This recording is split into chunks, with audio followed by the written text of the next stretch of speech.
Hi all, ഞാനിതിവിടെ പറയാൻ പോകുന്നത് നമ്മുടെ ദേശീയ ഗാനമായിട്ടുള്ള ജനഗണമനയെ പറ്റിയിട്ടാണ്.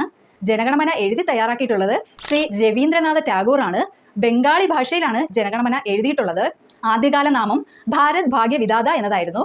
1911 ഡിസംബർ 27 BN ധർ അധ്യക്ഷനായിട്ടുള്ള കൊൽക്കത്ത INC സമ്മേളനത്തിലാണ് ആദ്യമായിട്ട് ജനഗണമന ആലപിക്കുന്നത്. ആലപിച്ചതാകട്ടെ ശ്രീമതി സരളാദേവി ചൗധുറാണിയും.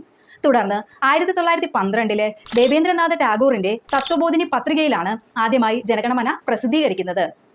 ജനഗണമന തയ്യാറാക്കിയിട്ടുള്ള രാഗം ശങ്കരാഭരണവും അതിന്റെ സംഗീതം നൽകിയത് ക്യാപ്റ്റൻ രാം സിംഗ് താക്കൂറുമാണ്. ജനഗണമന ഇംഗ്ലീഷിലേക്ക് വിവർത്തനം ചെയ്തത് ശ്രീ രവീന്ദ്രനാഥ ടാഗോർ ആണ്. The morning song of India എന്ന പേരിലാണ് ഇംഗ്ലീഷിലേക്ക് വിവർത്തനം ചെയ്തിട്ടുള്ളത്.